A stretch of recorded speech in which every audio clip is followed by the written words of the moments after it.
సత్తెనపల్లి నియోజకవర్గం సత్తా ఉన్నవారిదే ఇక్కడ గెలుపు. పల్నాడు జిల్లాలో హాట్ సీటుగా పేరున్న ఈ నియోజకవర్గం నుంచి కాంగ్రెస్ నుంచి మొదలు పెడితే కమ్యూనిస్టుల వరకు అన్ని పార్టీల వారు గెలుపు సాధించారు. అందుకే పార్టీల పరంగా కాకుండా సత్తా ఉన్న అభ్యర్థినే ఇక్కడ ప్రజలు ఆదరిస్తారు, అధికార పీఠం ఎక్కిస్తారు. రాష్ట్ర విభజన తర్వాత 2014లో జరిగిన ఎన్నికల్లో తెలుగుదేశం పార్టీ అభ్యర్థిగా మాజీ స్పీకర్ కోడెల శివప్రసాదరావు ఇక్కడ గెలుపు జెండా ఎగరవేశారు. 2019 ఎన్నికల్లో వైసీపీ తరఫున గెలిచిన అంబటి రాంబాబు ప్రస్తుతం జగన్ క్యాబినెట్లో మంత్రిగా కొనసాగుతున్నారు. రాబోయే ఎన్నికల్లో ప్రధాన పార్టీలైన వైసీపీ నుంచి అంబటి రాంబాబు లేదా మోదుగుల వేణుగోపాల్ రెడ్డి, టీడీపీ నుంచి కన్నా లక్ష్మీనారాయణ బరిలోకి దిగే అవకాశాలు కనిపిస్తున్నాయి. మరి ఏ అభ్యర్థి బరిలోకి దిగితే ఫలితం ఎలా ఉండబోతుంది, ఎవరి భవితవ్యాన్ని ప్రజలు ఎలా ఖరారు చేయనున్నారు అనే అంశాలపై బిగ్ టీవీ ఎక్స్క్లూజివ్గా ఎలక్షన్ సర్వే నిర్వహించింది. ఈ రిపోర్టును పరిశీలించే ముందు 2019 ఎన్నికల ఫలితాలను ఒకసారి పరిశీలిద్దాం. 2019 ఎన్నికల్లో ఈ నియోజకవర్గంలో వైసీపీకి 52% ఓటు షేర్ దక్కింది. అదే సమయంలో తెలుగుదేశం పార్టీకి కేవలం 42% ఓట్లు మాత్రమే పోలయ్యాయి. ఇతరులకు 1%, జనసేనకు 5% ఓట్లు దక్కాయి. అంటే 2019లో జరిగిన ఎన్నికల్లో సత్తెనపల్లిలో వైసీపీ అభ్యర్థి అంబటి రాంబాబు 52% ఓట్లతో గెలిచారు. ప్రత్యర్థి అయిన తెలుగుదేశం పార్టీ అభ్యర్థి దివంగత కోడెల శివప్రసాద్పై ఆయన 10% ఓట్ల తేడాతో గెలిచారు. ఈ ఎన్నికల్లో కోడెలకు 42% ఓట్లు పోలయ్యాయి. ఈ ఎన్నికల్లో అంబటి గెలుపుకు వైసీపీ వేవ్ బాగా కలిసి వచ్చింది అనే చెప్పాలి. జనసేన ఒంటరిగా పోటీ చేయడంతో టీడీపీ ఓట్లు బాగానే చీలాయి. దీనికి తోడు కోడెల కుమారుడిపై వచ్చిన అవినీతి ఆరోపణలు కూడా ఆయన ఓటమికి కారణమయ్యాయి. జనసేన తరపున పోటీ చేసిన ఎర్రం వెంకటేశ్వర రెడ్డికి 5% ఓట్లు పోలయ్యాయి. అయితే ఈసారి రాజకీయ పరిస్థితులు మారాయి. టీడీపీ అభ్యర్థి కూడా మారారు. నియోజకవర్గంలో బలంగా ఉన్న కన్నా లక్ష్మీనారాయణ టీడీపీ నుంచి బరిలో దిగుతున్నారు. మరోవైపు వైసీపీ నుంచి మంత్రి అంబటి రాంబాబు లేదా మోదుగుల వేణుగోపాల్ రెడ్డి టిక్కెట్ రేసులో ఉన్నారు. ఫైర్ బ్రాండ్ అంబటి రాంబాబుని ఢీకొట్టడం కన్నా వల్ల అవుతుందా? టీడీపీలోని గ్రూపులు కన్నా లక్ష్మీనారాయణకు సహకరిస్తాయా? సత్తెనపల్లిలో ఈసారి కనిపించబోయే సీన్ ఏంటి అనే దానిపై బిగ్ టీవీ ఎక్స్క్లూజివ్గా ఎలక్షన్ సర్వే చేసింది. ఆ వివరాలను ఇప్పుడు చూద్దాం. ముందుగా వైసీపీ అభ్యర్థి అంబటి రాంబాబుకి సంబంధించినటువంటి వివరాలను పరిశీలిద్దాం. అంబటి రాంబాబుకు అనుకూలమైనటువంటి అంశాలేమిటి? సమర్థవంతంగా సంక్షేమ పథకాలను అమలు చేశారు. ఇది ఖచ్చితంగా ఆయనకి ప్రధానమైనటువంటి ప్లస్ పాయింట్గా చెప్పుకోవచ్చు. మరి అంబటి రాంబాబుకు ఉండే మైనస్ పాయింట్స్ ఏంటి? ప్రజల్లో అయితే విపరీతమైనటువంటి వ్యతిరేకత ఈయన పట్ల వ్యక్తమవుతోంది. మరోవైపు ఎన్నికల సమయంలో ఇచ్చినటువంటి హామీలు పూర్తి స్థాయిలో నెరవేర్చలేదు అనేటటువంటి అపవాదు బలంగా వినిపిస్తోంది. కేడర్లో కూడా చాలా వరకు వ్యతిరేకత కనిపిస్తోంది. ముఖ్యంగా తమకు ప్రాధాన్యత ఇవ్వడం లేదు అన్న భావనలో ముఖ్య నేతలు, స్థానికంగా ఉన్నటువంటి నాయకులు మధ్యలో వినిపిస్తోంది. మంత్రి పదవి చేపట్టిన తర్వాత నియోజకవర్గంలో అందుబాటులో లేరు, కనిపించలేదు అనేటటువంటి ఒక అపవాదు కూడా బలంగా వినిపిస్తోంది. ముఖ్యంగా ట్యాక్సులు పెంచడం పట్ల ప్రజల్లో వ్యతిరేకత కూడా ఈ నియోజకవర్గంలో స్పష్టంగా కనిపిస్తోంది. మరోవైపు రోడ్లు, డ్రైనేజీలను బాగు చేస్తామని చెప్పారు కానీ చేయలేకపోవడం, ఇది కూడా ఈయనకి ఖచ్చితంగా మైనస్ అయ్యే అవకాశం ఉంది. ఇక అంగన్వాడీ సమ్మె, చెత్తపై పన్ను ఇలాంటివి కూడా వ్యతిరేక ఫలితాలు ఇస్తాయి అనేటటువంటి రిపోర్టు కూడా కనిపిస్తోంది. ఇవి అంబటి రాంబాబుకి సంబంధించినటువంటి ప్లస్లు, మైనస్లు. ఇప్పుడు అదే పార్టీకి చెందిన మరో అభ్యర్థి మోదుగుల వేణుగోపాల్ రెడ్డికి సంబంధించిన ప్లస్లేంటి, మైనస్లేంటో పరిశీలిద్దాం.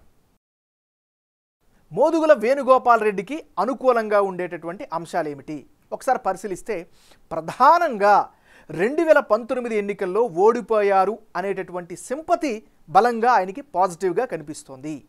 మరి మోదుగుల వేణుగోపాల్ రెడ్డికి ఉండే మైనస్ పాయింట్స్ ఏంటో కనుక ఒక్కసారి పరిశీలిస్తే, గ్రౌండ్ లెవెల్లో ఎక్కువగా యాక్టివ్గా లేకపోవడమే ప్రధానమైనటువంటి బలహీనతగా కనిపిస్తోంది. ఎంపీగా ఉన్న సమయంలో అభివృద్ధి ఆశించిన స్థాయిలో చేయలేదు అనేటటువంటి ఆరోపణలు కూడా వినిపిస్తున్నాయి. పార్టీలు మారడంపై కూడా స్థానికంగా వ్యతిరేక కనిపిస్తోంది. టీడీపీ అభ్యర్థి కన్నా లక్ష్మీనారాయణకు ఉండేటటువంటి ప్లస్లేంటో, మైనస్లేంటో ఇప్పుడు చూద్దాం. కన్నా లక్ష్మీనారాయణకు ఈసారి అనుకూలంగా మారే అంశాలు ఏమిటి పరిశీలిస్తే, ముందుగా రాజకీయాల్లో ముఖ్యంగా ఆ నియోజకవర్గంలో తలపండిన నేతగా మంచి పేరున్నటువంటి నాయకుడు. ఇదొక పాజిటివ్ ఫ్యాక్టర్. ముఖ్యంగా కాపు సామాజిక వర్గంలో బలమైనటువంటి నాయకుడు కావడం ఆయనకి బాగా అడ్వాంటేజ్ అయ్యే అవకాశం కనిపిస్తోంది. మరోవైపు కేడర్ పూర్తిగా సహకరిస్తారు అనేటువంటి అభిప్రాయం కూడా కనిపిస్తోంది. ప్రజలకు వీలైనంతలో ఆర్థిక సాయం చేస్తూ వస్తున్నారు. ప్రజల్లో మంచి మాస్ ఇమేజ్ను సంపాదించుకున్నటువంటి వ్యక్తిగా డీటెయిల్స్ కనిపిస్తున్నాయి. దాంతోపాటు తెలుగుదేశం పార్టీ, జనసేన కలిసి ఈసారి పొత్తులు వెళ్ళడం కూడా ఈయనకి కలిసి వచ్చే ఫ్యాక్టర్గా కనిపిస్తున్నాయి. ఏదేమైనా ఇది ఈయనకి సంబంధించినటువంటి గ్రౌండ్ డీటెయిల్స్.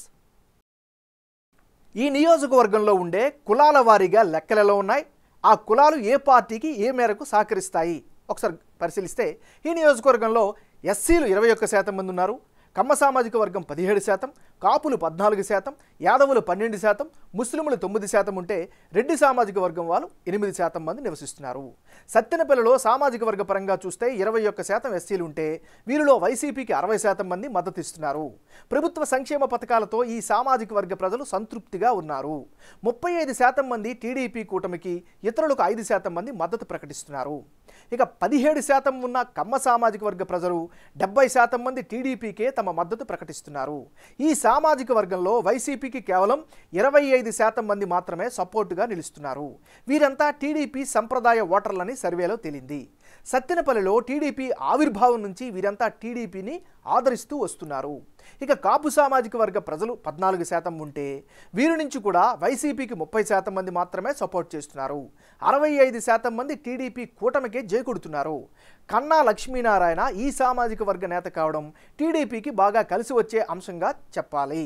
ఇక అంబటి రాంబాబు ఈ సామాజిక వర్గ నేతే అయినా ప్రస్తుత పాలన తీరుపై చాలామంది వ్యతిరేకత చూపిస్తున్నట్లు సర్వేలో తేలింది. అయితే కాపు నేస్తం లబ్ధిదారులు మాత్రం వైసీపీకి సపోర్ట్ చేస్తామని అంటున్నారు. మరి సత్తెనపల్లి నియోజకవర్గంలో యాదవ సామాజిక వర్గం కూడా 12% మంది ఉన్నారు. వీరిలో వైసీపీకి 40% మద్దతు ఇస్తుంటే టీడీపీ కూటమికి 55% మద్దతు పలుకుతున్నారు. ఇతరులకు 5% మద్దతు ఇస్తున్నారు. ఈ సామాజిక వర్గంలో కూడా చాలామంది టీడీపీ సంప్రదాయ ఓటర్లు ఉన్నారు. 9% మంది ఉన్న ముస్లింలలో వైసీపీకి, టీడీపీకి సమానంగా చెరో 45% మద్దతు ప్రకటిస్తుంటే మిగిలిన 10% మంది మాత్రం ఇతర పార్టీలకు అండగా నిలుస్తున్నారు. 8% ఉన్న రెడ్డి సామాజిక వర్గంలో కూడా వైసీపీకి, టీడీపీ కూటమికి సమానంగా 40% మద్దతు పలుకుతున్నారు. అయితే అంబటిపై ఉన్న వ్యతిరేకతతో టీడీపీకి మద్దతు ఇస్తున్నట్లు బిగ్ టీవీ సర్వేలో తేలింది. ఇక రానున్న ఎన్నికల్లో సత్తెనపల్లి నియోజకవర్గంలో ఎవరెవరు బరిలో ఉంటే ఫలితాలు ఏ విధంగా వచ్చే అవకాశం ఉందో పరిశీలిద్దాం. ముందుగా అంబటి రాంబాబు వర్సెస్ కన్నా లక్ష్మీనారాయణ, వీళ్ళిద్దరి మధ్య గనక ఈసారి పోటీ జరిగితే వైసీపీకి 39%, తెలుగుదేశం పార్టీకి 51%, ఇతరులకు 10% ఓట్లు పోలయ్యే ఛాన్సెస్ కనిపిస్తున్నాయి. అంటే ఇప్పటికిప్పుడు సత్తెనపల్లిలో ఎన్నికలు జరిగితే టీడీపీ అభ్యర్థి కన్నా లక్ష్మీనారాయణకు గెలిచే అవకాశాలు 51% కనిపిస్తున్నాయి. అదే సమయంలో అంబటి రాంబాబు గెలుపు అవకాశాలు 39% మాత్రమే ఉన్నాయి. కన్నా రాజకీయ చరిష్మా ఆయనకు అనుకూలంగా ఉండగా పాలనపై ప్రజల్లో ఉన్న వ్యతిరేకత కారణంగా అంబటికి ఎదురుగాలి తప్పదని తెలుస్తోంది. నియోజకవర్గంలో ఆశించిన అభివృద్ధి జరగకపోవడం, ఉద్యోగాల కల్పన జరగకపోవడంతో ఈ పరిస్థితి ఏర్పడిందని బిగ్ టీవీ ఎలక్షన్ సర్వేలో తేలింది. అదే సమయంలో అన్ని సామాజిక వర్గాల్లో టీడీపీకి అనుకూలత ఉండడం, జనసేనతో ఉన్న పొత్తు కారణంగా టీడీపీకి బాగా లబ్ధి చేకూరే అవకాశాలు కనిపిస్తున్నాయి. ఇక మరో సినేరియాలో అంబటికి బదులు మోదుగుల వేణుగోపాల్ రెడ్డి పోటీ చేస్తే ఫలితాలు ఎలా ఉంటాయో ఇప్పుడు పరిశీలిద్దాం. మోదుగుల వేణుగోపాల్ రెడ్డి వర్సెస్ కన్నా లక్ష్మీనారాయణ, వీళ్ళిద్దరి మధ్య గనక పోరు జరిగితే ఆ పక్షంలో వైసీపీకి 44%, తెలుగుదేశం పార్టీకి 49%, ఇతరులకు 7% ఓట్లు దక్కే ఛాన్సెస్ ఉన్నాయి. సత్తెనపల్లిలో మోదుగుల, కన్నా తలపడిన టీడీపీ గెలిచే అవకాశాలు 49% ఉన్నట్లు బిగ్ టీవీ సర్వే చెబుతోంది. మోదుగులకు కేవలం 44% మాత్రమే గెలిచే అవకాశం ఉంటే ఇతరులకు 7% మాత్రమే ఉంది. అయితే అంబటికి బదులు మోదుగుల పోటీ చేస్తే వైసీపీకి గెలిచే అవకాశాలు కాస్త పెరిగినా కన్నాను ఢీకొట్టే అవకాశాలు లేవని బిగ్ టీవీ సర్వేలో తేలింది.